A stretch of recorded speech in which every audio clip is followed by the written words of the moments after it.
এবারের প্রশ্ন বাম দিকের মাইক থেকে। আজ এই অনুষ্ঠানে আসতে পেরে আমার খুবই ভালো লাগছে। আপনার এই মূল্যবান কথাগুলো সবারই কাজে আসবে। আমরা আপনার লেকচার শুনে খুবই মুগ্ধ হয়েছি, অনেকের দৃষ্টিভঙ্গিও বদলেছে। আমার নাম রাম দাস, ইলেকশন বোর্ডের পার্সেস অফিসার।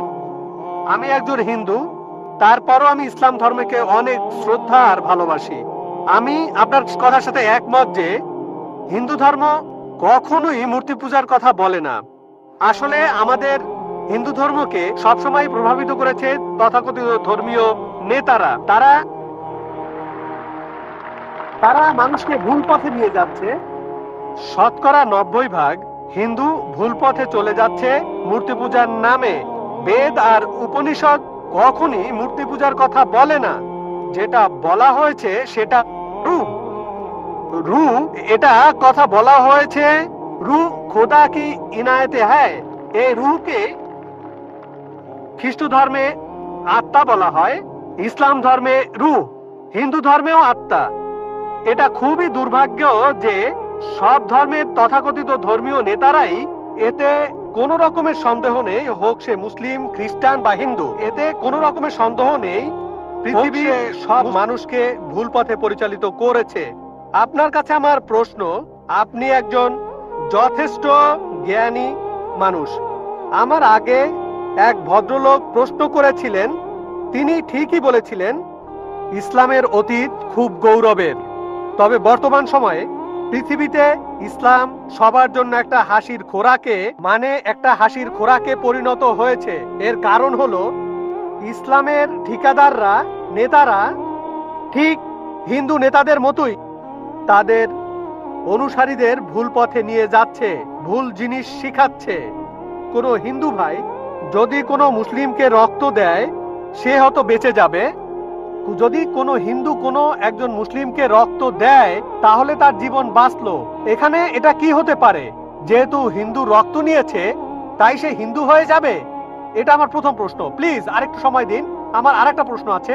এখানে ধরেন যার জীবন বাঁচলো সে তো দোয়া করবে, আসো বাবা আসো, আমার জীবন বাঁচিয়েছো।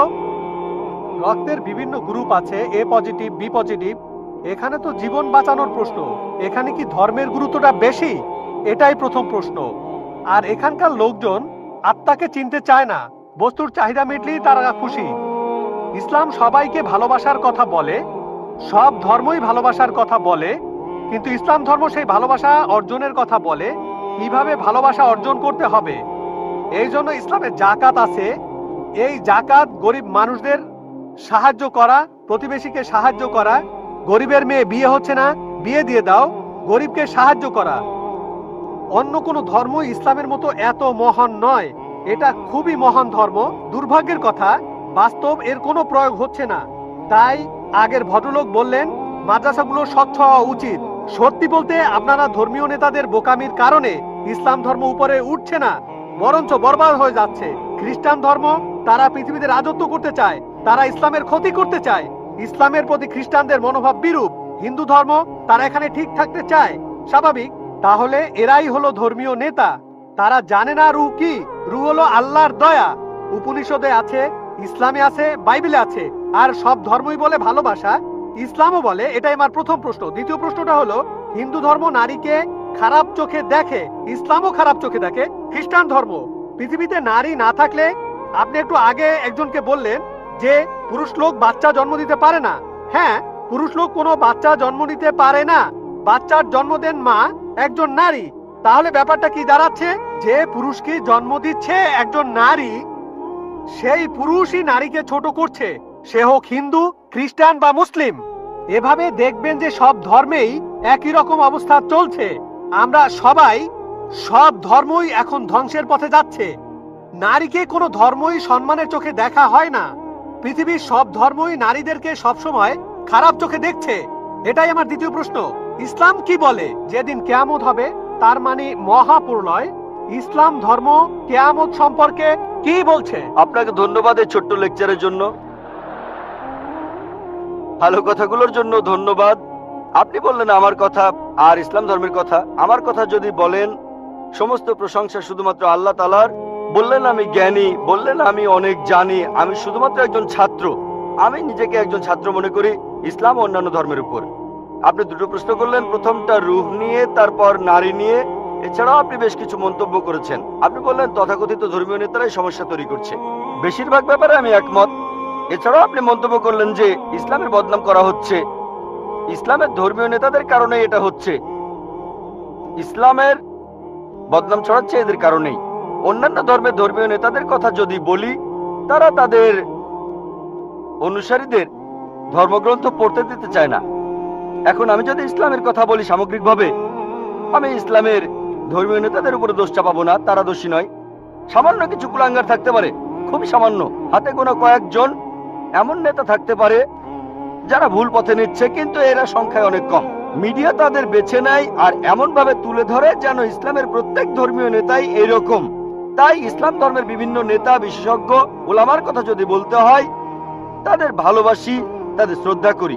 হাতে গোনা কয়েকজন, খুবই সামান্য তারা, এরাই মানুষকে ভুল পথে নিয়ে যায়। তবে সামগ্রিকভাবে আলহামদুলিল্লাহ তারা সব ভালো কথা বলেন, তারা ইসলামের কথা বলেন, আমরা তাদের ভালোবাসি, শ্রদ্ধা করি। অন্য ধর্মের ছবিটা আলাদা।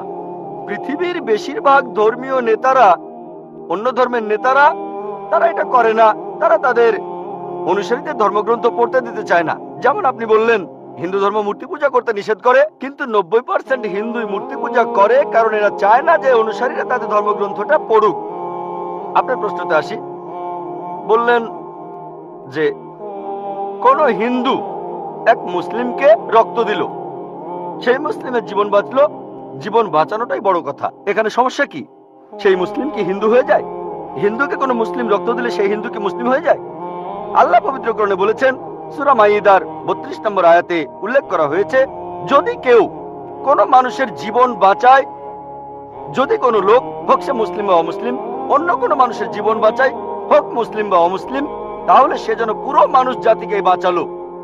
তাহলে যদি কোনো মানুষ অন্য কাউকে রক্ত দেয় আর তার জীবন বাঁচায়, মুসলিম হিন্দুকে রক্ত দিক বা হিন্দু মুসলিমকে রক্ত দিক, সে যেন পুরো মানুষ জাতিকেই বাঁচালো। তা আরো বলছে, যদি কেউ কোনো মানুষকে হত্যা করে আর সেটা হত্যার অপরাধ বা বিশৃঙ্খলা তৈরির অপরাধ না হয়, তাহলে সে যেন পুরো মানুষ জাতিকেই হত্যা করলো। তবে কোনো মানুষের জীবন বাঁচানো ভালো কথা, একটা ভালো কাজ, উঁচু মানের কাজ। কিন্তু আগে একজন প্রশ্ন করেছিলেন, আল্লাহ কেন আমাদের সৃষ্টি করেছেন? আমি আগেও বলেছি যে পবিত্র কোরআনের সূরা মুলকে 2 নম্বর আয়াতে উল্লেখ করা হয়েছে, আল্লাহ জি খালাকাল মাউতা ওয়াল হায়াতা, আল্লাহ সৃষ্টি করেছেন জীবন ও মৃত্যু তোমাদের পরীক্ষা করার জন্য। কারো জীবন বাঁচানো খুবই ভালো কাজ, কিন্তু কারো আখিরাত বাঁচানো সেটা আরো ভালো কাজ। আর সেজন্যই আমি আগে ডাক্তার ছিলাম। এটাই হলো শ্রেষ্ঠ পেশা, মানুষের জীবন বাঁচানো। আমি ডাক্তার হতে চেয়েছিলাম কারণ ভেবেছিলাম এটা মহান পেশা, আসলেও তাই। তবে এর চাইতেও ভালো আছে। পবিত্র কোরআনের সূরা ফুসিলাতের 33 নম্বর আয়াতে উল্লেখ করা হয়েছে, ওয়ামান হাসানু ক্বালা মিম্মান দাআ ইলাল্লাহি ওয়া আমিলা সালিহান ওয়া ক্বালা ইন্নানি মিনাল মুসলিমিন।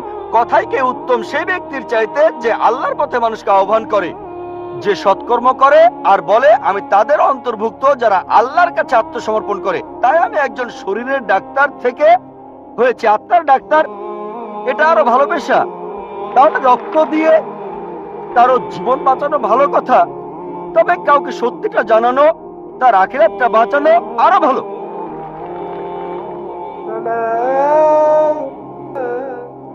আমার কাজ হলো সব মানুষের কাছে ধর্ম প্রচার করা। মুসলিমদের বলি কোরআন মেনে চলুন, অনুসরণ করুন, আর শেষ নবীকে মেনে চলুন।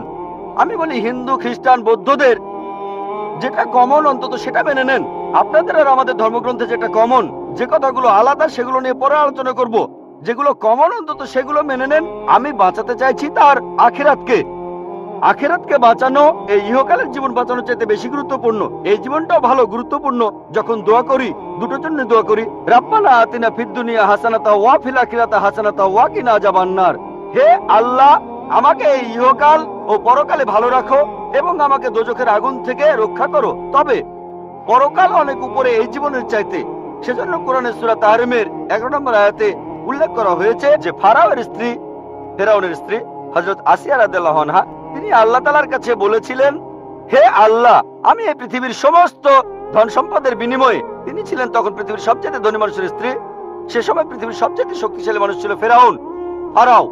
তার স্ত্রী আল্লাহর কাছে দোয়া করলেন, আমি এই পৃথিবীর সমস্ত ধন সম্পদের বিনিময়ে জান্নাতে একটি ঘর চাই তোমার কাছে। তাহলে পৃথিবীর সবচাইতে ধনী লোকের স্ত্রী তার সব সম্পদের বিনিময়ে চাচ্ছেন আখিরাত।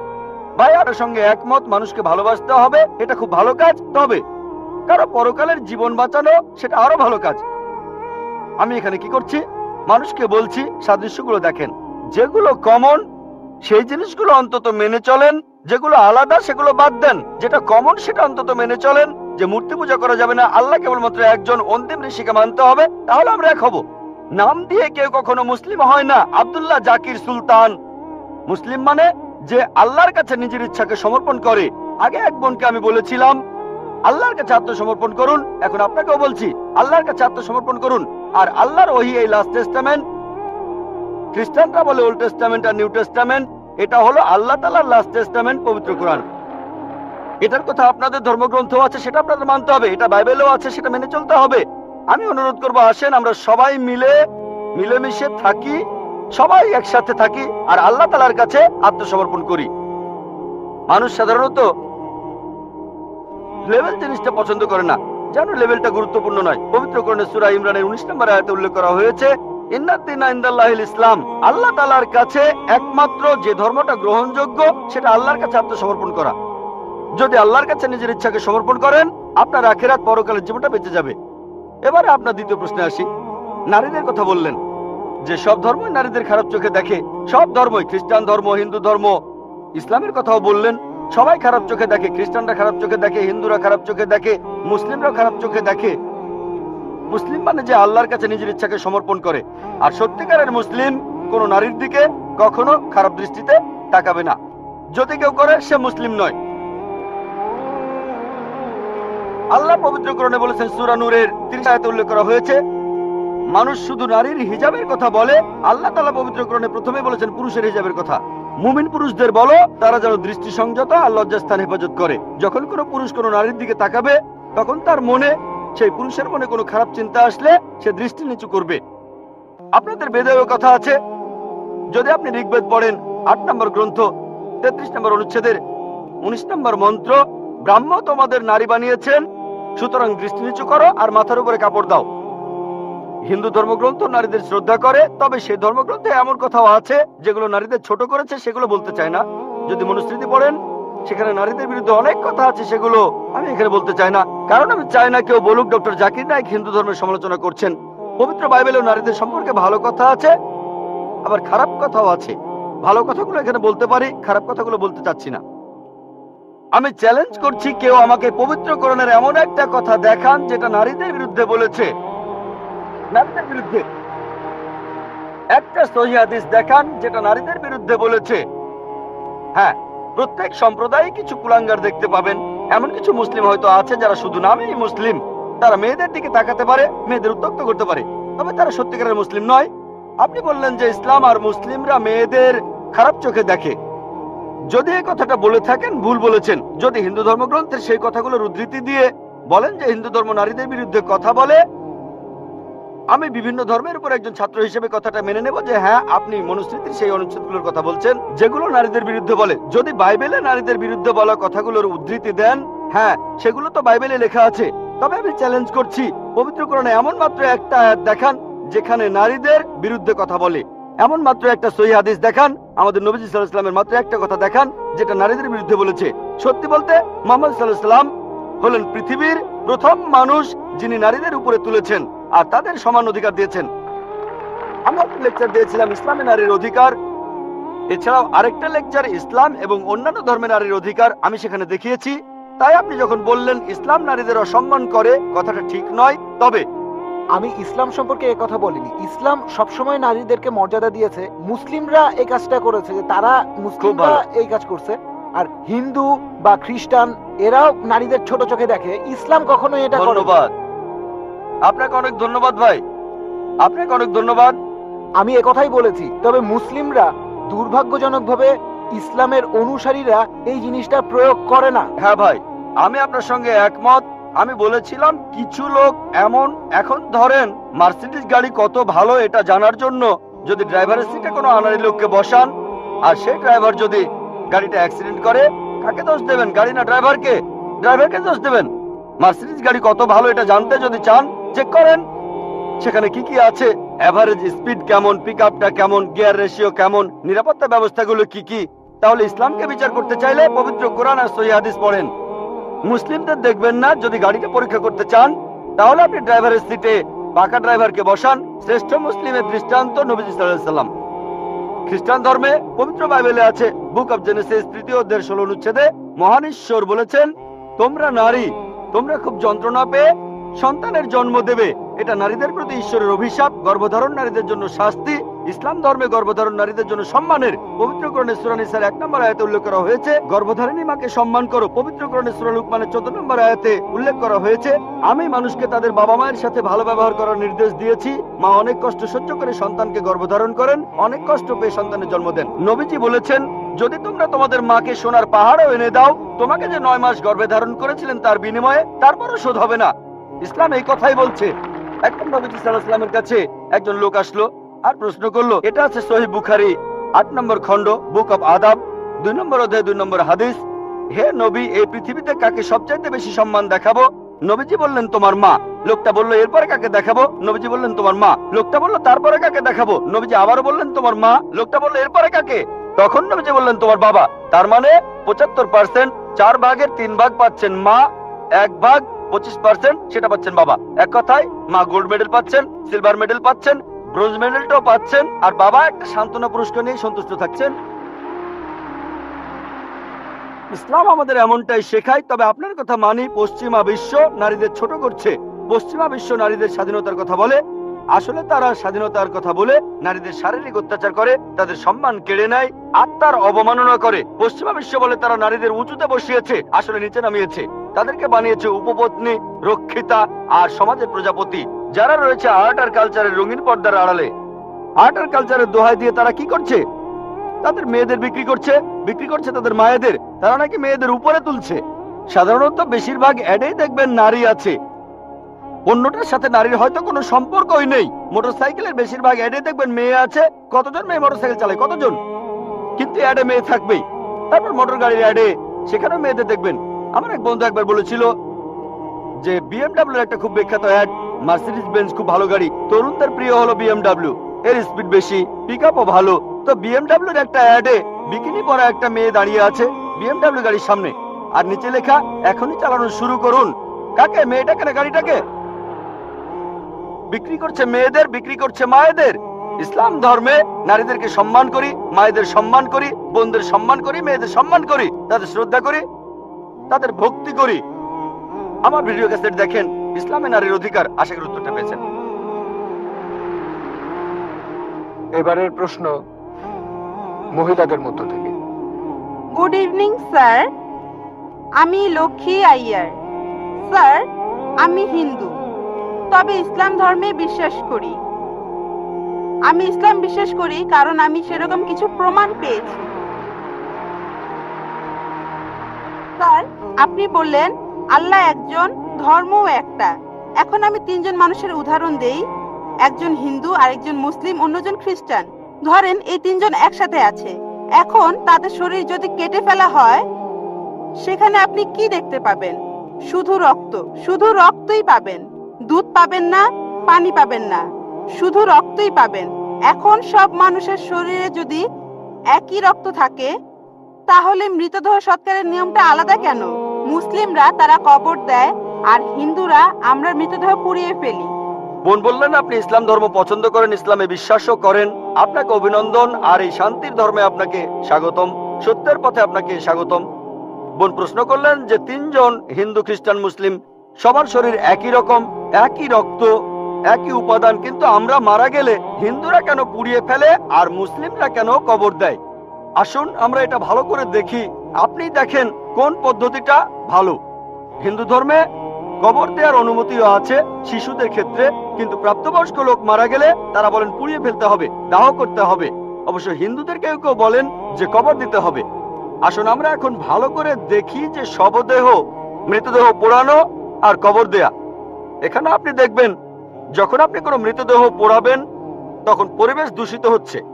মৃতদেহ পোড়ালে পরিবেশ দূষণ হয়। ইসলাম ধর্মে আমরা কবর দেই কেন? এখন আমরা জানতে পেরেছি আমাদের শরীরে যে উপাদানগুলো আছে, এই পৃথিবীর মাটিতে যে উপাদান আছে, আমাদের শরীরেও একই জিনিস পরিমাণে হয়তো কম অথবা বেশি। আমরা মাটি থেকে এসেছি, আবার মাটিতেই ফিরে যাব, বিজ্ঞানসম্মত। এটা হচ্ছে 1 নম্বর পয়েন্ট। দাহ করলে আগুন ধরানো হয়, পরিবেশ দূষিত হয়। ইসলাম অনুযায়ী আমরা কবর দেই আর জমি উর্বর হয়, পোড়ানো হয় না বলে পরিবেশ দূষিত হয় না। 2 নম্বর পয়েন্ট, মৃতদেহ পোড়াতে গেলে আপনাকে গাছ কাটতে হবে, গাছপালা কমে যাবে, পরিবেশের অবস্থা তখন খারাপ হয়ে যাবে। ইসলাম অনুযায়ী আমরা কবর দেই, জমি উর্বর হয়, আরো গাছ জন্মায়, এটা তখন হয়ে যায় সার। এখানে গাছ কাটার দরকার নেই, পরিবেশের জন্য ভালো। আমাদের সরকার এখন বলে গাছ কাটবেন না। গাছ না কাটলে মৃতদেহগুলো পোড়াবেন কিভাবে? 3 নম্বর পয়েন্ট, পোড়ালে খরচ বেশি। ইন্ডিয়ার পরিসংখ্যান অনুযায়ী প্রতি বছর হাজার হাজার লক্ষ লক্ষ কোটি টাকা খরচ হয়ে যাচ্ছে। প্রতিদিন কোটি কোটি টাকা খরচ হচ্ছে, প্রতি বছর লক্ষ লক্ষ কোটি টাকা খরচ হচ্ছে শুধু গাছের পেছনে আর মৃতদেহ পোড়ানোর পেছনে। ইসলাম অনুযায়ী আমরা কবর দেই, এটা সস্তা, ফ্রি। 5 নম্বর পয়েন্ট, মৃতদেহ পোড়ালে গাছের কাঠ পুড়ে হয়ে যায় চারকল, ছাই। ইসলামে একটা জায়গায় কাউকে কবর দিলে কয়েক বছর পরে সেখানে আরেকজনকে কবর দেওয়া যাবে, এটা সব সময় চলবে। আপনি রিসাইকেল করতে পারবেন। একই জমি কয়েক বছর পরে মৃতদেহের হাড় করে আলাদা হয়ে গেলে আবার কবর দিতে পারবেন। তাহলে যুক্তি আর বিজ্ঞান দিয়ে যদি যাচাই করেন, এটাই বিজ্ঞানসম্মত, অনেক মানবিক, অনেক ভালো। কবর দেয়া পোড়ানোর চাইতে অনেক ভালো। আশা করি উত্তরটা পেয়েছেন। আমার নাম বিনয় কুমার, আমি একজন আর্টিস্ট, একজন পেইন্টার। আপনাকে আমি একটা প্রশ্ন করব যে আপনার ওয়েবসাইটে 2টা যুক্তি দেখিয়েছিলেন যে মোহাম্মদ বাইবেল থেকে কিছু কপি করেননি অথবা অন্য কোনো বই থেকেও কপি করেননি। সেখানে উত্তর দিতে গিয়ে আপনি বলেছেন যে নবী মুহাম্মদের সময় বাইবেলের কোনো আরবি অনুবাদ ছিল না, কিন্তু সহিহ আল বুখারী 6 নম্বর খণ্ডের 60 নম্বর গ্রন্থ 478 নম্বর হাদিস বলছে যে গসপেলগুলো আরবিতে অনুবাদ করা হয়েছিল, করেছিলেন বারাকা। এখানে আরেকটা ব্যাপার হলো, বললেন মুহাম্মদ ছিলেন নিরক্ষর, সেজন্য তিনি বই পড়তে পারতেন না, যেমন পবিত্র বাইবেল। কিন্তু আমি এই উত্তরে সন্তুষ্ট নই, কারণ অন্যান্য ধর্মগ্রন্থের কথাগুলো ধার করার জন্য মুহাম্মদকে শিক্ষিত হওয়ার কোনো প্রয়োজন নেই। সেখানে প্রয়োজন ছিল যে মুহাম্মদ সেগুলো শুনবেন আর নিজের ইচ্ছে মতো বেছে নেবেন।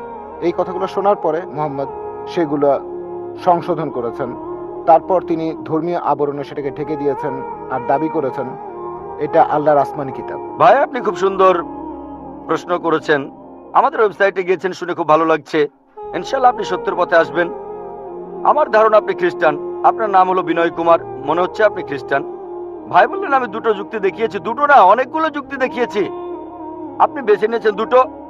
না না, ঠিক আছে, আপনার চোখে পড়েছে ওই 2টো। তবে আমি 2টো যুক্তি দেখাইনি, এই 2টো ছাড়াও আরো যুক্তি দেখিয়েছি। একটা যুক্তি দেখিয়েছিলাম যে নবীজি সাল্লাল্লাহু আলাইহি সাল্লাম ছিলেন উম্মি। আল্লাহ পবিত্র কোরআনে বলেছেন, সূরা আনকাবুতের 48 নম্বর আয়াতে উল্লেখ করা হয়েছে যে আমি সর্বশেষ নবীকে পাঠিয়েছি নিরক্ষর, যাতে করে মিথ্যাচারীরা কোন রকম সন্দেহ পোষণ না করে। এটা অবশ্যই মানবেন। একজন নিরক্ষর অন্যজন পড়তে পারে, নিরক্ষরের জন্য কাজটা কঠিন, এটা অবশ্যই মানবেন। কি বলেন? আরো কঠিন কঠিন হবে। আর যে লোক পড়তে পারে তার পক্ষে নকল করা সহজ কাজ। সে পড়তেও পারে, শুনতেও পারে। যে মানুষটা নিরক্ষর সে শুধু শুনতে পারে, তাহলে তর্কের খাতিরে অন্তত পক্ষে এটুকু মেনে নেবেন কাজটা কঠিন, এটা মানেন? ভালো, মাশাআল্লাহ। তাহলে আমি এই পয়েন্টগুলো বলেছিলাম, এটা একমাত্র পয়েন্ট না, অনেকগুলো পয়েন্টের মধ্যে এটা হচ্ছে একটা। এরপর আরো পয়েন্ট আছে। আরেকটা কথা, আপনি বললেন আমি বলেছি তখন বাইবেলের আরবি সংস্করণ ছিল না, আমি এখনো সে কথাই বলছি। আপনি বললেন সহিহ বুখারীর 8 নম্বর খণ্ডে আছে যে বারাকা, হ্যাঁ, গসপেল সম্পর্কে তিনি জানতেন। কোথাও বলা নেই তিনি অনুবাদ করেছিলেন। ভাই, আমি চ্যালেঞ্জ করছি, আপনাকে চ্যালেঞ্জ করছি, আমি খ্রিস্টানদের কথাই বলছি। প্রথমবার বাইবেল লেখা হয়েছিল সেটা ছিল 10ম শতাব্দীতে। তার মানে খ্রিস্টান বিশেষজ্ঞরা অনেক দেরি করে লিখেছেন। আর বাইবেলের প্রথম আরবি অনুবাদ সেটা নবীজির কয়েকশো বছর পরের কথা। হ্যাঁ, বারাকাত তিনি আসলে ছিলেন বনি ইসরাইল। তিনি খ্রিস্টান ধর্ম সম্পর্কে সে সময় জানতেন, আরবিও জানতেন। তিনি আসলে অনুবাদ করেননি, হয়তো কিছু নোট লিখেছিলেন, তবে পুরো বাইবেলের অনুবাদ অসম্ভব। সহিহ বুখারী কোন জায়গাতেই বলছে না যে বারাকা পুরো বাইবেল অনুবাদ করেছে। আপনাকে চ্যালেঞ্জ করছি, এটা বলা আছে যে বারাকা তখন খ্রিস্টানদের আইন আর গসপেল সম্পর্কে জানতেন, হয়তো কিছু নোটও লিখেছিলেন। যদি যদি যদি সালমান রুশদির কথা তো শুনেছেন, সালমান রুশদির বইতেও কোরআনের আয়াত আছে, কিন্তু বইটাকে তো কোরআন বলা যাবে না। সালমান রুশদি বই লিখেছিল পবিত্র কোরআনের বিরুদ্ধে, তার সে বইতে পবিত্র কোরআনের কিছু আয়াতও ছিল, তার মানে এই না যে সেটা কোরআন। এছাড়াও অনেক লেখক যেমন আমি অনেক বই লিখেছি, তারপর সেখানে কোরআনের কিছু আয়াতও দিয়েছি সেই বইগুলোতে। Quran modern science, women's right in Islam, এই বইগুলো কোরআন না। এটা বলতে পারবেন না যে ডক্টর জাকির নাইক কোরআনের অনুবাদ করেছেন। আপনারা আমাদের ওয়েবসাইটে গেলে দেখতে পাবেন ডক্টর জাকির নাইক বই লিখেছেন কোরআন মডার্ন সায়েন্স, সেখানে অনেক আয়াতের উদ্ধৃতি দিয়েছি। সেটাকে অনুবাদ বলবেন না, এটা তো উদ্ধৃতি। আর এছাড়াও বললেন যে নবীজি মুহাম্মদ সাল্লাল্লাহু আলাইহি সাল্লাম ভুলগুলো শুধরে নিয়েছেন। আচ্ছা, আপনার পয়েন্টটা খুব সুন্দর। আমি একটা লেকচার দিয়েছিলাম Bible and Quran in the light of science. সেখানে প্রমাণ করেছিলাম যে বাইবেলের অনেক বৈজ্ঞানিক ভুল আছে। যেমন ধরেন বুক অফ জেনেসিসের 1 নম্বর অধ্যায়ে আছে, বলা হয়েছে এই বিশ্বজগৎ তৈরি হয়েছে 24 ঘন্টার হিসেবে 6 দিনে। বলা হয়েছে যে চাঁদের আলো তার নিজস্ব আলো। জেনেসিসের প্রথম অধ্যায় 16 থেকে 19 অনুচ্ছেদ বলা হয়েছে যে সূর্য সৃষ্টি হয়েছে পৃথিবী সৃষ্টির পরে, পৃথিবী সৃষ্টি হয়েছে 3য় দিনে, সূর্য 4র্থ দিনে। এরকম আরো অনেক আছে। আপনি যদি বলেন নবীজি এগুলো নিয়ে শুদ্ধ করেছেন, যেমন চাঁদের যে আলো সেটা তার নিজস্ব আলো না, প্রতিফলিত আলো। পবিত্র কোরআনে সূরা ফুরকানের 61 নম্বর আয়াতে উল্লেখ করা হয়েছে যে চাঁদের আলো প্রতিফলিত আলো।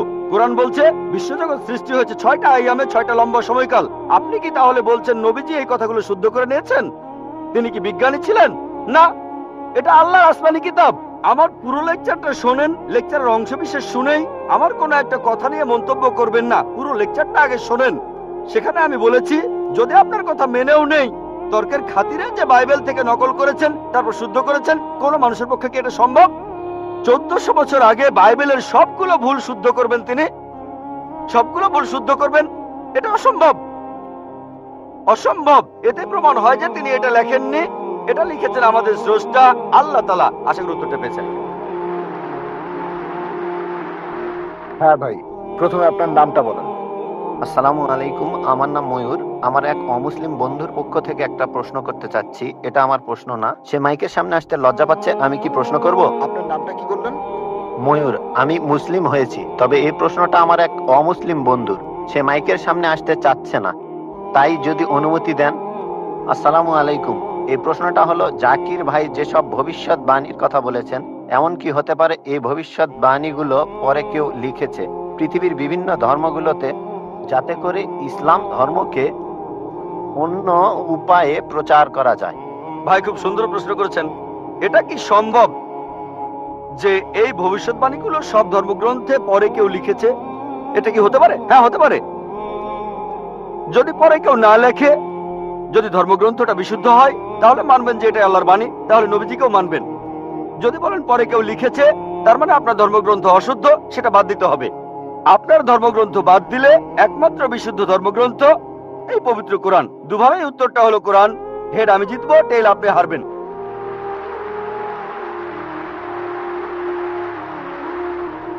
এবারে প্রশ্ন করা হচ্ছে মহিলাদের মধ্য থেকে। কোন অমুসলিম বোন মাইকের সামনে এসে প্রশ্ন করবেন প্লিজ। আদাব ডক্টর জাকির নায়েক স্যার, আমার নাম ভেঙ্কটাচামা। আমি গত কয়েক বছর ধরে এক মুসলিম মহিলার সাথে আছি। আমার প্রশ্নটা হলো, সবাই বলে কোনো ধর্মই খারাপ কথা বলে না, কিন্তু মুসলিমরা কেন অন্য ধর্মের লোকদের ইসলাম গ্রহণ করতে বলে?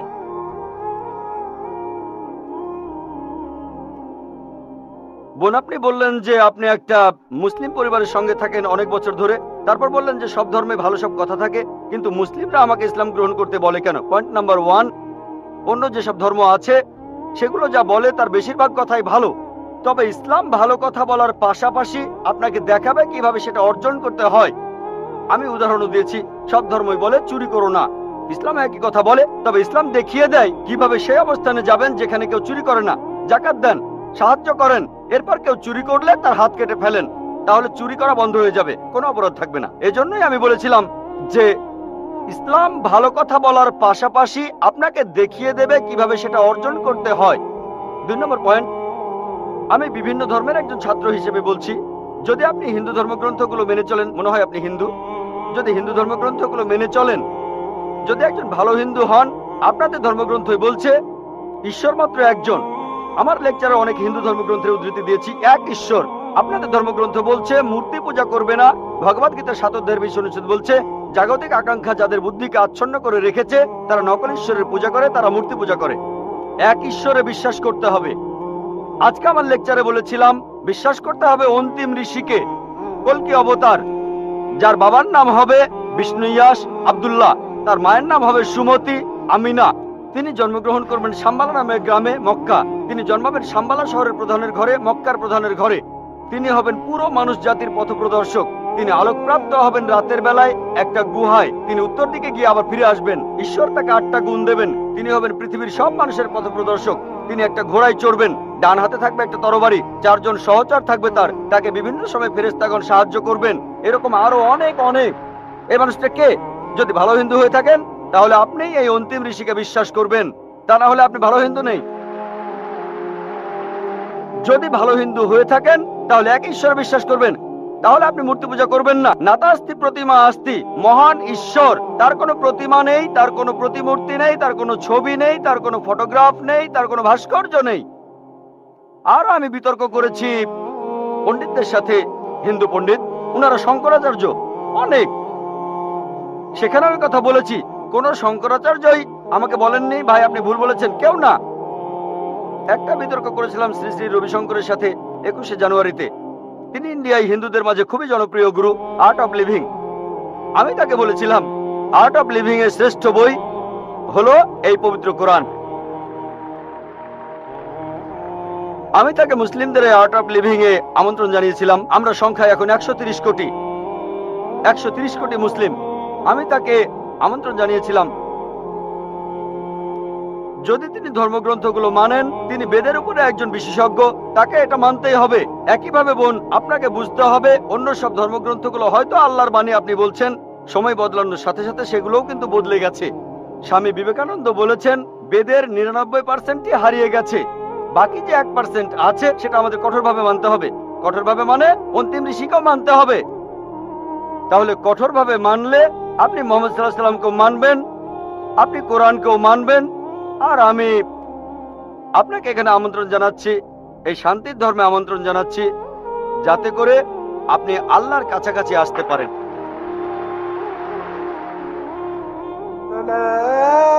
গুড ইভিনিং, আমি একটা প্রশ্ন করব, তার আগে বলে নেই আমার নাম রমেশ কুমার, নয়াদিল্লি থেকে এসেছি, পেশায় একজন ধর্মযাজক। ভাই, আপনার লেকচারে আপনি বললেন কোরআন হলো চূড়ান্ত। আচ্ছা, কিন্তু আমার একটা প্রশ্ন আছে যে ইয়ামামার যুদ্ধে সে সময় কোরআনের অনেক হাফেজ মারা গিয়েছিলেন। অনেকে মনে করেন যে আবু বক্করের সময় পবিত্র কোরআন হারিয়ে গেছে। আর সহিহ আল বুখারীর 6 নম্বর খণ্ডের 510 নম্বর হাদিস বলছে, যখন ইসলামের 3য় খলিফা তিনি যখন হারেমিয়ার লোকদের সাথে যুদ্ধ করছিলেন, আর সে সময় তিনি পবিত্র কোরআনের কিছু আলাদা সংস্করণ পেলেন, তখন ওসমান কোরআন লিখলেন। আর একটা কথা, আল্লাহ পবিত্র কোরআনে বলেছেন 15:9, আমি কোরআন অবতীর্ণ করেছি, আমি সংরক্ষণ করব। কিন্তু কোরআন সংরক্ষিত হয়নি। আমি জানতে চাই যে কোরআন কখন বিকৃত হয়েছে, কেন বিকৃত হয়েছে, কোথায় বিকৃত হয়েছে, কে এটাকে বিকৃত করেছে, কখন বিকৃত হয়েছে, প্লিজ মন্তব্য করেন। ভাই, আপনি প্রশ্ন করলেন, আপনি পবিত্র কোরআনের সূরা হিজরের 9 নম্বর আয়াতের উদ্ধৃতি দিলেন, যেখানে আল্লাহ তাআলা বলেছেন যে আমি কোরআন অবতীর্ণ করেছি আর আমি সংরক্ষণ করব। তাহলে কোরআন বলছে যে কোরআন বিকৃত হয়নি, আল্লাহ বলেছেন কোরআন বিশুদ্ধ। তাহলে সহিহ বুখারী কেন বলছে যে কোরআন হারিয়ে গেছে? হযরত আবু বকরের সময়ে 3য় খলিফা হযরত ওসমান আসলেন, তিনি কোরআনের অনেক সংস্করণ পেলেন। তারপরে এটা কিভাবে হলো? ভাই, সহিহ বুখারী যে কথাটা বলছেন সেটা ঠিক, যেটা হযরত ওসমান রাদিয়াল্লাহু আনহু পেয়েছিলেন সেটা বিভিন্ন বাচনভঙ্গি। যেমন ইংরেজি ভাষায় দেখবেন অনেক বাচনভঙ্গি আছে। একই ইংরেজি সাউথ ইন্ডিয়ানরা একভাবে বলে হোয়াট ইজ ইউর নেম, কোন ইংরেজ লোক হোয়াটস ইউর নেম। হায়দ্রাবাদীদের বাচনভঙ্গিটা আলাদা, আমি সেভাবে বলতে পারবো। হিন্দি স্টাইলটা একরকম। আমার স্ত্রী বলছিল যে তুমি হায়দ্রাবাদী স্টাইলে লেকচার দাও না কেন উর্দু স্টাইলে। নাকো, বোম্বেতে আমরা নাকো বলি না, বোম্বেতে আমরা বলি আয়েঙ্গা, খায়েঙ্গা, জায়েঙ্গা, পিয়েঙ্গা। একবার আমাকে বোম্বের এক ভাই বলেছিলেন আয়েঙ্গা জায়েঙ্গা ছিল আসলে গতকাল। তাহলে এক এক জায়গার বাচনভঙ্গি হচ্ছে এক এক রকম। সেই একইভাবে হযরত ওসমানের সময়ে আরবি ভাষায় হযরত ওসমান দেখলেন অনেক বাচনভঙ্গি। আমাদের নবীজির অনুমতি দিয়েছিলেন 7টা বাচনভঙ্গির। তাহলে উচ্চারণ করতে গিয়ে ভুল হয়েছিল। এই ভুলগুলো দেখে হযরত ওসমান বললেন এটাকে চূড়ান্ত করো, আর আমরা এখানে শুদ্ধভাবে উচ্চারণ করব। তাহলে বুঝতে পারলেন যে তিনি বাচনভঙ্গি শুদ্ধ করেছেন। যদি কেউ বলে হোয়াট ইজ ইউর নেম, কোন ইংরেজি বলবে এ আর কেমন ইংরেজি, what is your name, what's your name. American বাচনভঙ্গি আলাদা, ব্রিটিশ বাচনভঙ্গি আলাদা, নিউজিল্যান্ডেরটা আলাদা। কিছু গ্রহণযোগ্য, কিছু গ্রহণযোগ্য না। এটা হলো কারণগুলোর একটা। তিনি সংশোধন করেছিলেন বাচনভঙ্গি। 2 নম্বর, আমাদের নবীজি সাল্লাল্লাহু আলাইহি সাল্লাম যখন কোরআন নাজিল হতো তার সাথে লেখক থাকতো। নবীজি সেই সব লেখকদের তিনি যা শুনেছেন সেগুলো বলতেন, সাহাবাগণ লিখে নিতেন, নবীজি আবার চেক করতেন। এভাবে যায়েদ বিন সাবিত রাদিয়াল্লাহু আনহু তিনি ছিলেন প্রধান লেখক, আরো অনেকে ছিলেন। এছাড়াও অনেক সাহাবী নবীজির কাছে আয়াতগুলো শুনতেন, তারপর বাসায় গিয়ে মনে আছে সেটা লিখে ফেলতেন। এখানে ধরেন কেউ আমার লেকচার শুনলো, তারপর বাসায় গিয়ে লিখলো, সেটা ঠিকও হতে পারে, ভুলও হতে পারে, অবিকল আমার মতো হবে না। তবে আমি যদি চেক করে সেখানে কিছু নোট দেই, এটা লেখেন, আরেকবার পড়েন, এটা ভুল হয়েছে, শুধরে নেন, তাহলে কোরআনের যে কপিটা আমাদের নবীজির কাছে ছিল সেটা চেক করেছিলেন তিনি নিজেই যখন জীবিত ছিলেন। এটা দেয়া হয়েছিল তার স্ত্রী বিবি হাফসা রাদিয়াল্লাহু আনহার কাছে। তিনি ছিলেন হযরত ওমর রাদিয়াল্লাহু আনহুর মেয়ে। এটা বিবি হাফসার কাছে ছিল। পরে মানুষজন নিজে থেকেই লেখা শুরু করলো, তাদের স্মৃতি থেকে সেখানে ভুল হওয়াটাই স্বাভাবিক। পবিত্র কোরআন কিন্তু ভুল নয়, যদিও সেখানে বেশ কিছু লোকের লেখা নোট ছিল। হযরত ওসমান বললেন এখন তো মানুষ ভুল বুঝতে শুরু করবে যে এগুলোই আসল কোরআন। এখন আমি কোরআনের সঠিক কপি করব, তারপর পৃথিবীর বিভিন্ন প্রান্তে সেটাকে ছড়িয়ে দেব, আর মুসলিমরা বুঝতে পারবে যে এটাই হলো আসল। কোরআনে পরিবর্তন হয়নি। মানুষজন বিভিন্ন নোট লেখা শুরু করলো, অন্যরা বুঝতে পারতো না যে এটাই শুদ্ধ কোরআন নাকি ভুল কোরআন। আর তৃতীয় খলিফা হযরত ওসমান রাদিয়াল্লাহু আনহু তিনি কি করলেন, একটা কমিটি বানালেন সাহাবাগণকে নিয়ে, তারপর অরিজিনালটা থেকে কপি করলেন আর পৃথিবীর বিভিন্ন প্রান্তে ছড়িয়ে দিলেন। এরকম একটা কপি আছে এখনো তাশখন্দে। এছাড়া তুরস্কের কপটাকে মিউজিয়ামে যদি পরীক্ষা করেন অবিকল একই কথা। এছাড়াও হাফেজরা আছেন, কোরআনের সব কপি পুড়িয়ে ফেললেও পৃথিবীতে হাজার হাজার হাফেজ আছেন পবিত্র কোরআন যাদের হৃদয়ে আছে। যদি সব কপিও পুড়িয়ে ফেলেন, কথার কথা, তারপরে এই যে হাফেজগণ আছেন তারা আবারও কোরআনের কপি তৈরি করতে পারবেন। আশা করি উত্তরটা পেয়েছেন। কোন অমুসলিম বোন? গুড ইভিনিং স্যার, আমার নাম সুতপা সরকার। আমি পেশায় একজন শিক্ষিকা। আপনাকে আমি একটা প্রশ্ন করতে চাই। ইসলাম ধর্মে কর্ম আর মোক্ষ লাভ সম্পর্কে কি বলা আছে, আর এক্ষেত্রে হিন্দু ধর্মের ধারণার সাথে পার্থক্যটা কি? বোন, আপনি প্রশ্ন করলেন ইসলামে কর্ম আর মোক্ষ লাভ সম্পর্কে কি বলা হয়েছে। হিন্দু ধর্মগ্রন্থ অনুযায়ী কর্ম মানে কাজ, আমরা যে কাজগুলো করি, অ্যাকশন, এই কর্ম করতে হবে ধর্ম অনুযায়ী। আর হিন্দু ধর্মের বিশেষজ্ঞরা একটা দর্শনে বিশ্বাস করেন যেটাকে বলা হয় সংস্কারা, জন্ম আর মৃত্যুর চক্র, জন্ম আবার মৃত্যু, যেটা হলো আবার জীবিত হওয়া, অথবা মানুষের আত্মার ভ্রমণ করার থিওরি। তারা বিশ্বাস করে আপনি যেরকম কর্ম করবেন, যদি ভালো কাজ করেন পরবর্তী জীবনে আপনি জন্মাবেন কোন উচ্চ স্তরে, যদি খারাপ কাজ করেন পরবর্তী জীবনে আপনি জন্মাবেন কোন নিচু স্তরে। যদি ভালো কাজ করেন আপনি মানুষ হয়ে জন্মাবেন, খারাপ কাজ করলে পশু হয়ে জন্মাবেন, হয়তো ইঁদুর হবেন, বিড়াল হবেন বা তেলাপোকা হবেন। আর সেখানে যদি কিছুই না থাকে, ভালো খারাপ কিছুই না থাকে, তাহলে মোক্ষ লাভ করবেন, জন্ম মৃত্যুর চক্র থেকে বের হয়ে আসবেন। এটা হলো হিন্দু ধর্মের বিশেষজ্ঞদের দর্শন। তবে বেদে এর কোন রকম উল্লেখ নেই। বেদ হলো হিন্দুদের সর্বোচ্চ ধর্মগ্রন্থ, সেখানে উল্লেখ নেই। তারা বলতে চায় যে এই কথাগুলো ভগবদ গীতায় আছে। ভগবদ গীতায় বলা হয়েছে 2 নম্বর অধ্যায়ের 22 নম্বর অনুচ্ছেদে, যেভাবে একটা শরীর পোশাক বদলায় তারপরে নতুন পোশাক পরে, একইভাবে আত্মা নতুন শরীরে প্রবেশ করে। হিন্দু ধর্মগ্রন্থগুলোতে পুনর্জন্ম বলে একটা কথা আছে। এটা আছে ঋগ্বেদ 10 নম্বর গ্রন্থ 16 নম্বর অনুচ্ছেদের 4 ও 5 পরিচ্ছেদে। পুনর্মানে পরবর্তী, জন্ম মানে জীবন, পরবর্তী জীবন। আমরা পরের জীবনে বিশ্বাস করি যে পৃথিবীতে একবার আসবো, মাত্র একবারই আসবো। আমরা পৃথিবীতে একবার আসবো, আল্লাহর আদেশে মারা যাব, পৃথিবীতে একবারই আসবো, একবারই মারা যাব, পরবর্তীতে আখিরাতে গিয়ে আবার জীবিত হব। তাহলে ইসলাম অনুযায়ী আমরা এই পৃথিবীতে একবারই আসবো, তারপর আমরা আল্লাহর আদেশে কিয়ামতের দিনে আবার জীবিত হব। কাজের উপর নির্ভর করে বেহেশত বা দোজখে যাবেন, স্বর্গ বা নরকে, বেদ এমন কথাই বলছে।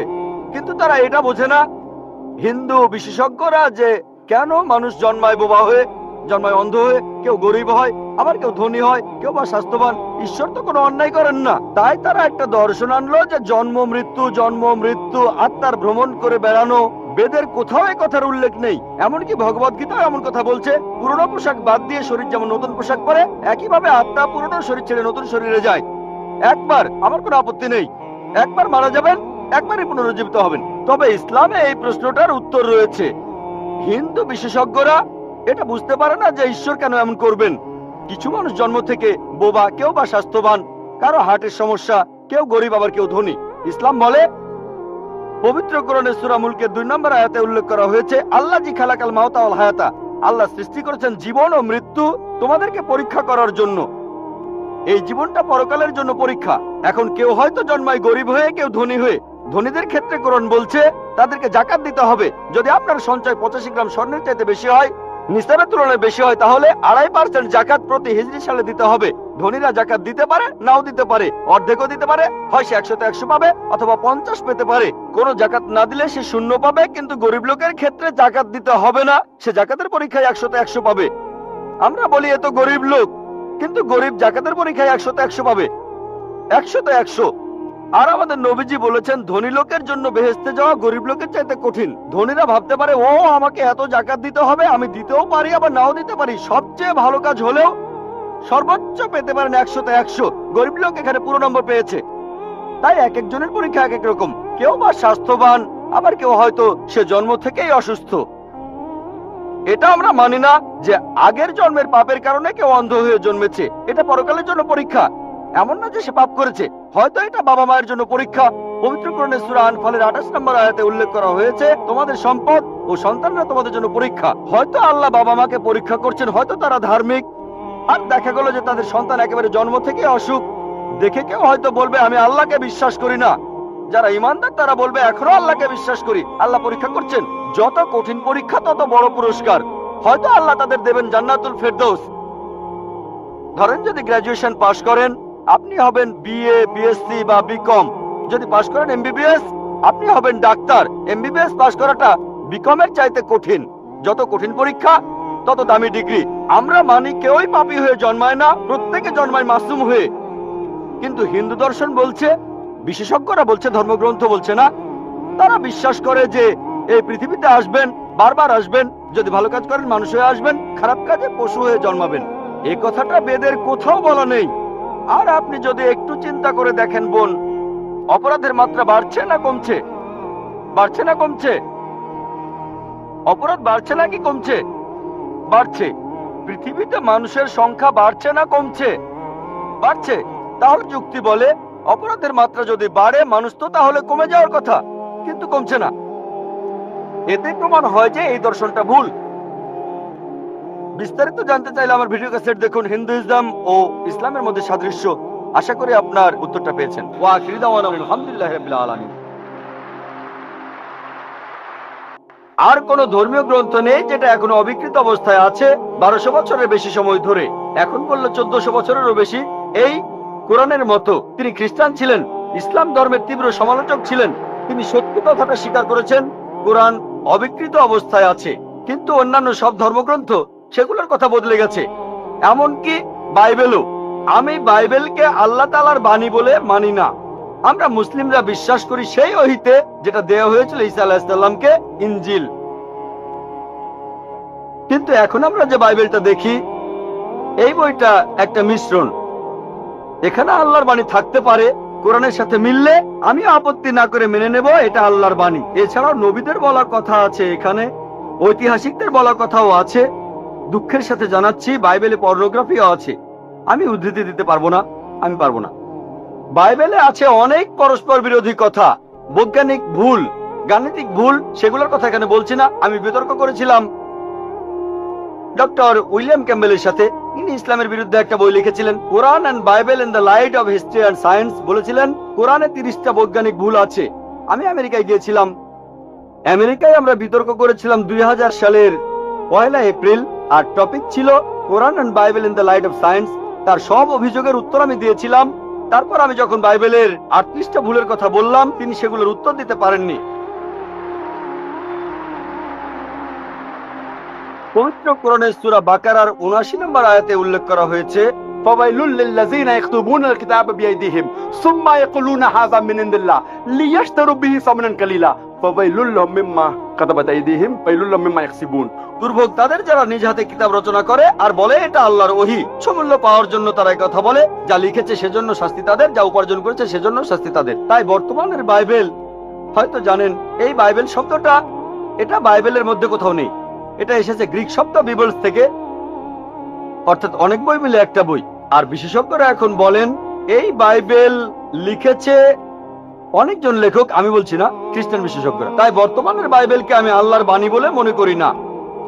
একইভাবে যদি জিজ্ঞেস করেন আমি বেদকে আল্লাহর বাণী বলে মনে করি কিনা, বৌদ্ধ ধর্মগ্রন্থগুলোকে আল্লাহর বাণী বলে মনে করি কিনা, পারসি ধর্মগ্রন্থগুলোকে আল্লাহর বাণী বলে মানি কিনা, আমি এখন বলবো হতে পারে আল্লাহর বাণী, নাও হতে পারে আল্লাহর বাণী। আল্লাহ সুবহানাহু ওয়া তাআলা অনেক ওহী নাজিল করেছেন, অনেক কিতাব, কোরআনে 4টার নাম উল্লেখ আছে। তবে এছাড়াও আছে যেমন সুফে ইব্রাহিম, এরকম অনেক আছে। আমি এখানে বলবো হতে পারে হিন্দু ধর্মগ্রন্থ হতে পারে আল্লাহর বাণী, হতে পারে বৌদ্ধ ধর্মগ্রন্থ, সেগুলো আল্লাহর বাণী। তারপর পারসি ধর্মগ্রন্থ আল্লাহর বাণী হতে পারে, কিন্তু আসমানি কিতাব হলেও সেগুলো নির্দিষ্ট জাতি আর নির্দিষ্ট সময়ের জন্য।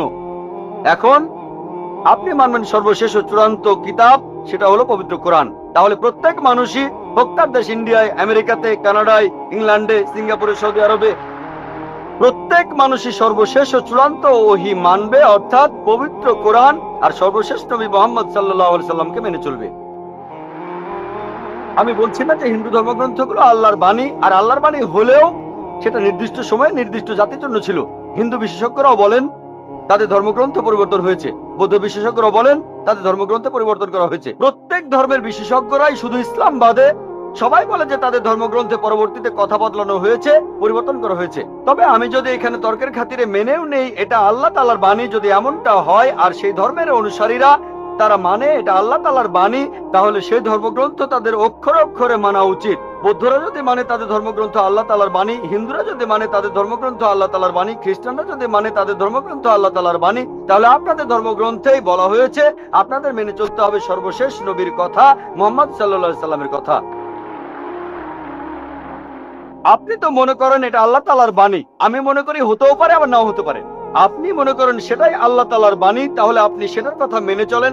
সর্বশেষ আর চূড়ান্ত নবীকেও আপনি বিশ্বাস করেন।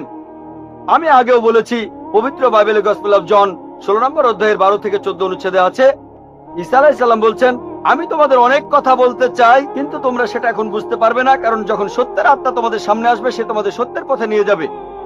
সে তার নিজের কথা বলবে না, যা শুনবে সে কথাগুলোই বলবে। সে তোমাদের ভবিষ্যতের কথা বলবে, আমাকে মহিমান্বিত করবে। এ মানুষটা কে? মুহাম্মদ সাল্লাল্লাহু আলাইহি সাল্লাম। মুহাম্মদ সাল্লাল্লাহু আলাইহি সাল্লাম বাদে আর কোন নবী ঈসা আলাইহিস সালামকে কি মহিমান্বিত করেছেন?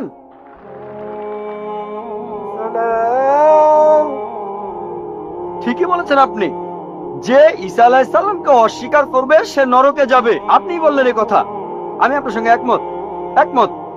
সেই মুসলিম আসলে মুসলিম না যে ঈসা আলাইহিস সালামকে বিশ্বাস করে না। আমরা এখানে বলি আলাইহিস সালাম, আপনি শুধু বললেন যিশু। আমি পারি না, আমাকে বলতেই হবে আলাইহিস সালাম যদি ইসলামের প্রতিনিধিত্ব করি। যদি আমি এই আলাইহিস সালাম শব্দটা না বলি আমাকে বের করে দেওয়া হবে। অনভিজ্ঞ লোক এটা করতে পারে, আমাকে বলতেই হবে আলাইহিস সালাম। তাহলে সেই মুসলিম আসলে মুসলিম না যে ঈসা আলাইহিস সালামকে বিশ্বাস করে না। আমরা মানি যে ঈসা আলাইহিস সালাম হচ্ছেন আল্লাহ সুবহানাহু ওয়া তাআলার প্রেরিত রাসূল। বিশ্বাস করি তিনি অলৌকিকভাবে জন্মেছিলেন, কোনো পুরুষের হস্তক্ষেপ ছাড়াই। যেটা অনেক আধুনিক খ্রিস্টানি বিশ্বাস করে না। আমরা মানি যে তিনি আল্লাহর আদেশে মৃত মানুষকে জীবিত করেছিলেন। আমরা মানি যে তিনি আল্লাহর আদেশে জন্মান্ধর কুষ্ঠরোগীদের সুস্থ করেছিলেন। মুসলিম আর খ্রিস্টানরা এখানে এক। তবে আমি জানি আপনি কি বোঝাচ্ছেন। আপনি যখন বললেন যীশু খ্রিস্টকে বিশ্বাস করা, তার মানে কি বুঝিয়েছেন? যে তিনি ঈশ্বর, তাই না? ওনার মাইক্রোফোনটা অন করেন। যিশুকে বিশ্বাস করা বলতে কি বোঝাচ্ছেন? নবী হিসেবে বিশ্বাস করা? যিশুর এই কথাটা বিশ্বাস করি, আমি সত্য আর জীবনের একমাত্র পথ। এ কথার মানে কি? এর মানে যীশু খ্রিস্ট হলেন ঈশ্বর। ভাই এবারে বাইবেলের উদ্ধৃতি দিলেন। জনে আছে এই কথাটা। আমি আপনাকে রেফারেন্সটা বলছি, রেফারেন্সটা আমি বলছি, সমস্যা নেই। রেফারেন্সটা কি? জনের 14 নম্বর অধ্যায়। আপনিই বললেন। অনুচ্ছেদ? আমাকে বাইবেল দেখে বলতে হবে। জনের 14 অধ্যায়ের 16 অনুচ্ছেদ। ঠিক 16 আছে? নাম্বার না, 6 নাম্বার অনুচ্ছেদ, 16 নাম্বার না। সরি মিস্টার নায়েক, আমাকে বাইবেল শেখানো লাগবে না। আমরা আপনার ভুল ব্যাখ্যাগুলো শুনে আমাদের ওয়েবসাইটে সেটার উত্তর দেব। ভালো কথা। ভাই, আপনি উদ্ধৃতি দিচ্ছেন, আপনার ব্যাগে তো বাইবেল আছে, তাই না? ব্যাগ থেকে বাইবেলটা বের করে দেখেন। এটা গসপেল অফ জনের 14 নম্বর অধ্যায় 6 নম্বর অনুচ্ছেদ, 16 নম্বর না।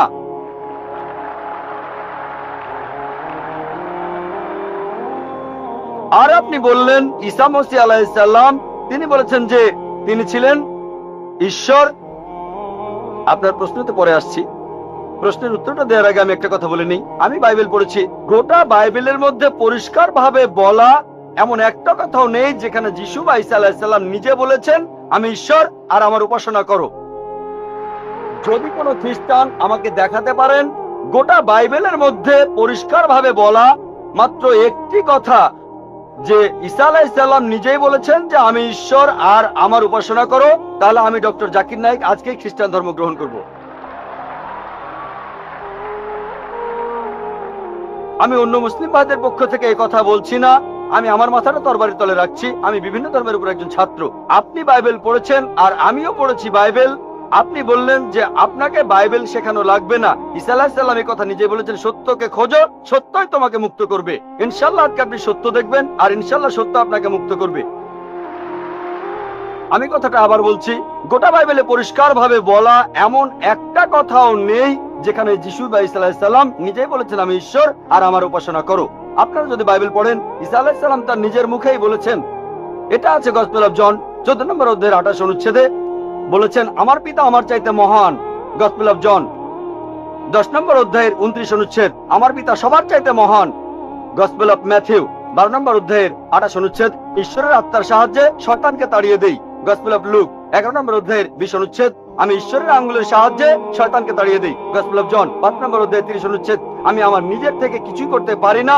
আমি এখানে বিচার করি আর আমার বিচার সঠিক, কারণ আমি আমার ইচ্ছায় কাজ করি না, আমার পিতার ইচ্ছায় কাজ করি। যদি কেউ বলে সে আল্লাহর ইচ্ছা মতো কাজ করে, সে একজন মুসলিম। ঈসা আলাইহিস সালাম একজন মুসলিম, তিনি নিজেকে ঈশ্বর বলেননি। বুক অফ অ্যাক্টসে পরিষ্কার বলা আছে 2 নম্বর অধ্যায়ের 22 অনুচ্ছেদ। বলা হয়েছে হে ইসরায়েলের সন্তানেরা, একথা শোনো, নাজারেত শহরের যিশু ঈশ্বর প্রেরিত একজন পুরুষ তোমাদের মাঝে। সে অনেক অলৌকিক কাজ করবে, সেগুলো তাকে ঈশ্বর করাবেন, তোমরা তার সাক্ষী থাকবে। ঈশ্বর প্রেরিত একজন পুরুষ তোমাদের মাঝে, সে অনেক অলৌকিক কাজ করে দেখাবে, ঈশ্বর তাকে দিয়ে করাবেন আর তোমরা তার সাক্ষী থাকবে। তাই বাইবেল স্পষ্ট করে বলছে যে ঈসা আলাইহিস সালাম ছিলেন একজন মানুষ।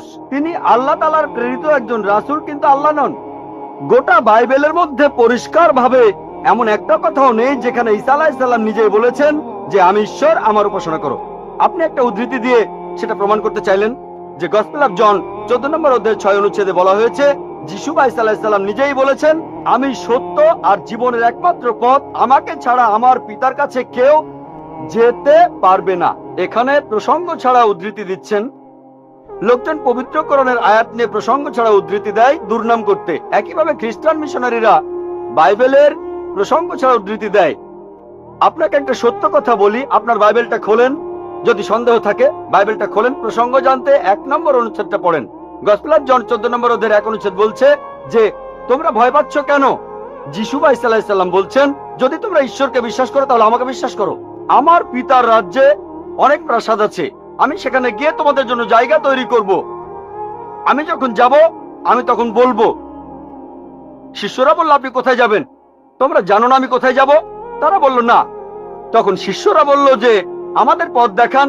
আপনি যেখানে যাবেন। তখন যিশু আলাইহিসসালাম বললেন, আমি সত্য আর জীবনের একমাত্র পথ। শিষ্যরা তখন বলল ঈসা আলাইহিসসালামকে যে আমাদের সেই পথ দেখান। ঈসা আলাইহিসসালাম তখন বললেন, আমি সত্য আর জীবনের একমাত্র পথ, আমাকে ছাড়া আমার পিতার কাছে কেউ যেতে পারবে না। আমরা মানি যে নবীগণ যখন এসেছিলেন, প্রত্যেক নবী ছিলেন সত্য আর জীবনের দেখানো পথ। সেই নবীদের ছাড়া কোনো মানুষই আল্লাহর কাছে যেতে পারতো না। আর যীশু খ্রিস্টের সময়ে আমি বাইবেলের কথা মানছি, যিশু ঈসা আলাইহিস সালাম তিনিই ছিলেন সত্য আর জীবনের একমাত্র পথ। যীশু খ্রিস্টের শিক্ষা ছাড়া কোনো মানুষই তখন আল্লাহর কাছে যেতে পারতো না। মুসা নবীর সময়ে তিনি ছিলেন সত্য আর জীবনের পথ। মুসা আলাইহিস সালামের শিক্ষা ছাড়া কোনো মানুষই আল্লাহর কাছে যেতে পারতো না। এখন দেখেন, ঈসা আলাইহিস সালাম নিজেই বলেছেন, আমি তোমাদের অনেক কথা বলতে চাই। শিষ্যদের বলছেন, এটা আছে গসপেল অফ জন 16 নম্বর অধ্যায়ের 12 থেকে 14 অনুচ্ছেদে, আমি তোমাদের অনেক কথা বলতে চাই, কিন্তু তোমরা সেগুলো এখন বুঝবে না, কারণ যখন সেই সত্যের আত্মা আসবে সে তোমাদের সত্যের পথে নিয়ে যাবে। সে তার নিজের কথা বলবে না, যা শুনবে সে কথাই বলবে। সে তোমাদের ভবিষ্যতের কথা বলবে, আমাকে মহিমান্বিত করবে। আর এখন দেখবেন, ভালো করেই দেখবেন যে নবীজি মুহাম্মদ সাল্লাল্লাহু আলাইহি সাল্লাম তিনি সত্য আর জীবনের একমাত্র পথ। মুহাম্মদ সাল্লাল্লাহু আলাইহি সাল্লাম যা শিখিয়েছেন সেগুলো ছাড়া কেউ আল্লাহর কাছে যেতে পারবে না। আর মুহাম্মদ সাল্লাল্লাহু আলাইহি সাল্লাম ছিলেন সর্বশেষ আর চূড়ান্ত নবী। এখনকার দিনে দেখবেন, হোক সেই লোক বাস করছে আমেরিকায়, কানাডায়, ইংল্যান্ডে, ইন্ডিয়ায়, সৌদি আরবে, পৃথিবীর যেখানেই থাকুক, এখনকার দিনে সবার জন্য মুহাম্মদ সাল্লাল্লাহু আলাইহি সাল্লাম তিনি হলেন পথ, সত্য আর জীবনের। মুহাম্মদ সাল্লাল্লাহু আলাইহি সাল্লাম যা শিখিয়েছেন সেগুলো ছাড়া কেউ আল্লাহর কাছে যেতে পারবে না। আর প্রায় সব ধর্মগ্রন্থ এরকম কথা বলছে, এমনকি বাইবেলও। আশা করি আপনি সত্যটা জানতে পেরেছেন, আর ইনশাআল্লাহ আপনি সত্যের কাছে এসেছেন। সত্য আপনাকে মুক্ত করবে।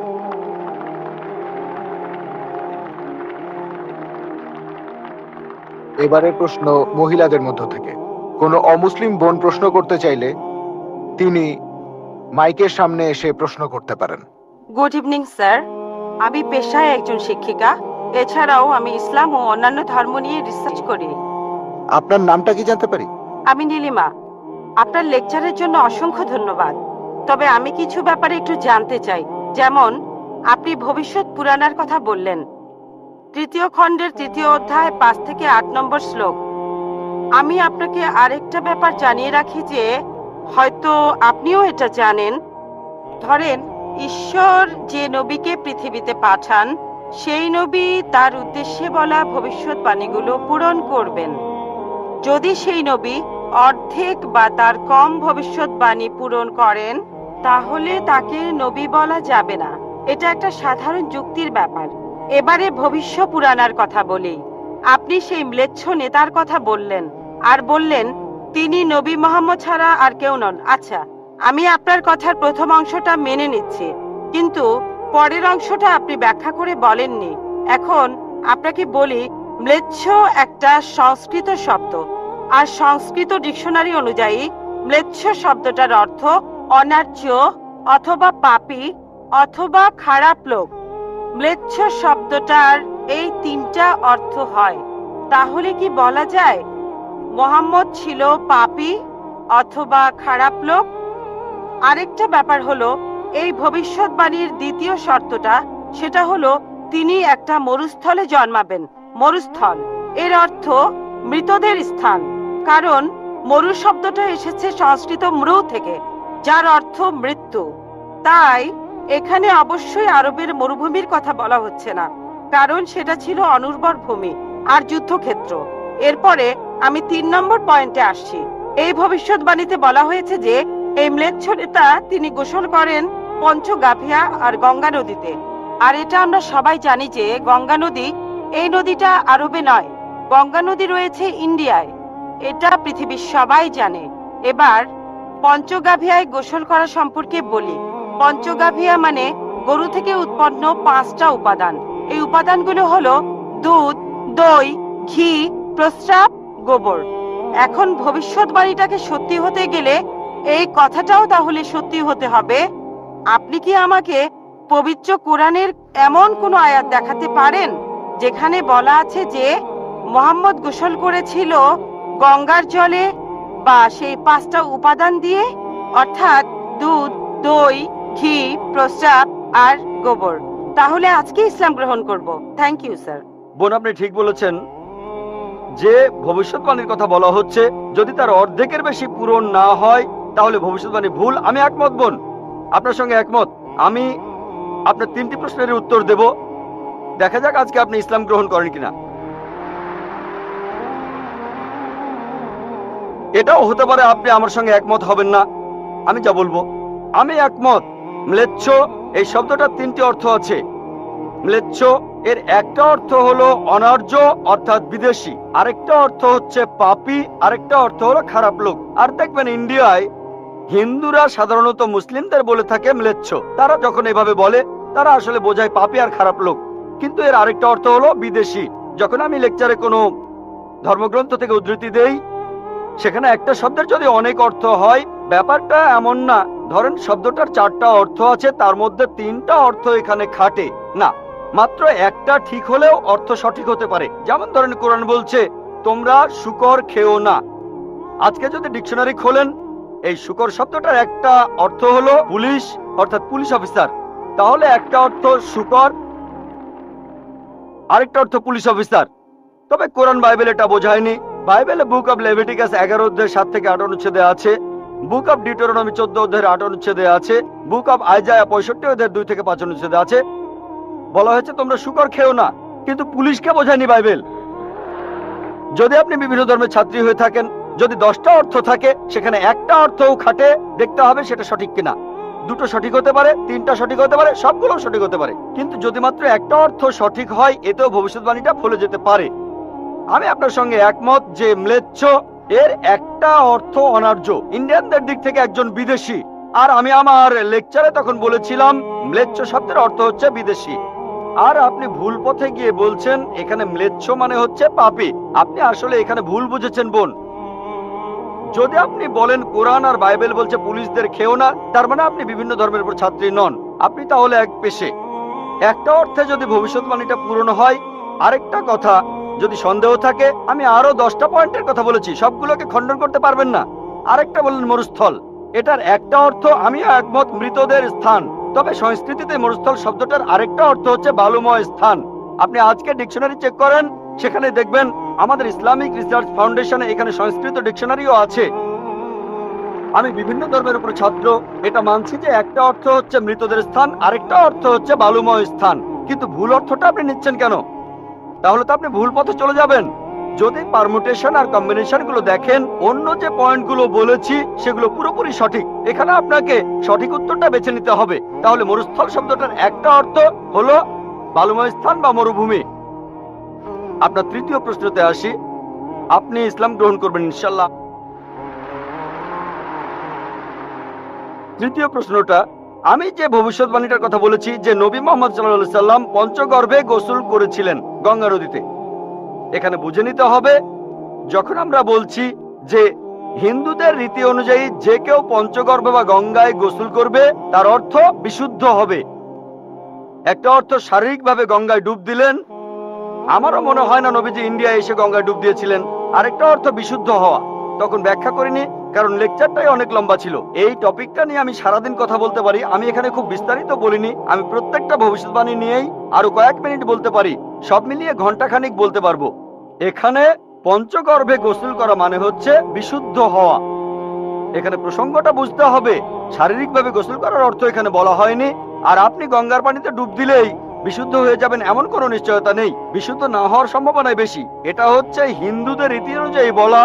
তাই এখানে ভবিষ্যৎবাণীটা বলছে যে নবী মুহাম্মদ সাল্লাল্লাহু আলাইহি সাল্লাম পঞ্চগর্ভে গোসল করেছিলেন। তার মানে এই না যে তিনি এখানে এসেছিলেন, মানে হলো আল্লাহ তাআলা তাকে বিশুদ্ধ করেছিলেন। আমরা বিশ্বাস করি যে আল্লাহ তাআলার সকল নবী, সকলেই হোক তিনি মুসা বা ঈসা আলাইহিস সালাম অথবা মুহাম্মদ সাল্লাল্লাহু আলাইহি সাল্লাম, তারা সকলেই ছিলেন মাসুম, তারা ছিলেন নিষ্পাপ, ছিলেন বিশুদ্ধ।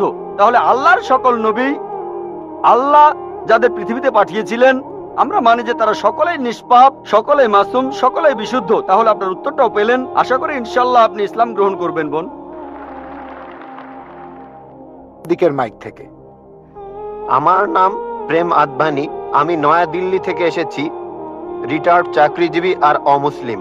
আমার প্রশ্নটা হলো, ইসলামের অতীত ইতিহাস খুবই গৌরবের, বর্তমানেও ইসলাম ধর্মের মাথা উঁচু করে থাকার কথা ছিল।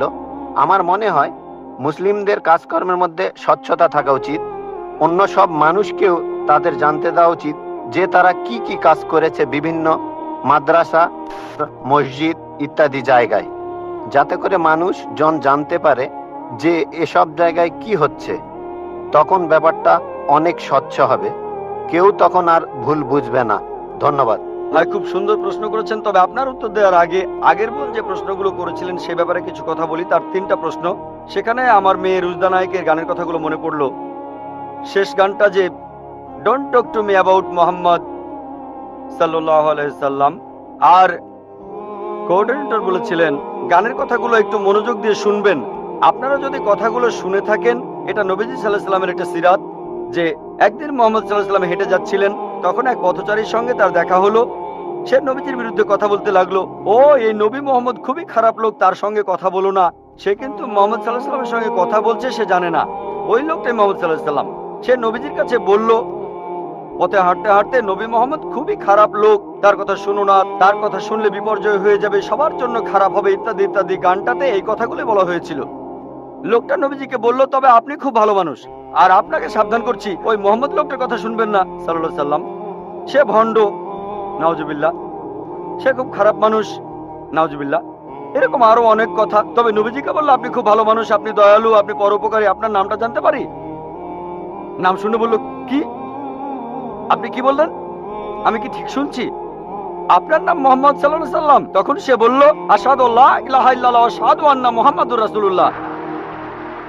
যখন সেই লোকটা বুঝতে পারলো যে এই লোকটাই মোহাম্মদ সাল্লাল্লাহু আলাইহি সাল্লাম, আমি অন্য মানুষের কাছে শুনেছিলাম সে খুব খারাপ মানুষ, ইনি তো ভালো মানুষ, তখনই সে ইসলাম গ্রহণ করলো। তাই আমার প্রিয় বোন, উনি একটু আগে যখন প্রশ্নগুলো করেছিলেন তখন আমার মেয়ের গানের কথাগুলো মনে পড়েছিল। নবীজি সাল্লাল্লাহু আলাইহি সাল্লামের সেই সিরাতটা, যেখানে এক পথচারী নবীজির কাছে এই নবীজি সম্পর্কে বদনাম করছিল, তবে তখনই সত্যিটা জানার পর সেই লোক শাহাদা উচ্চারণ করেছিল। আশা করি ইনশাল্লাহ আমাদের বোনও শাহাদা দেবেন, আর আমি দোয়া করি আল্লাহ যেন তাকে হেদায়েত দান করেন। ভাই আপনি খুব সুন্দর প্রশ্ন করেছেন, আর বললেন যে ইসলামের অতীত ইতিহাস খুবই গৌরবের। তারপর বলছেন স্বচ্ছতা থাকার প্রয়োজন আছে, বিশেষ করে মাদ্রাসাগুলোতে। কে আপত্তি করবে? আমি একমত ভাই, আমি সম্পূর্ণ একমত। কে বলছে যে স্বচ্ছতা থাকবে না? শুধু স্বচ্ছতাই নয়, আমি চাই অমুসলিম ছাত্রছাত্রীরা মাদ্রাসায় লেখাপড়া করুক।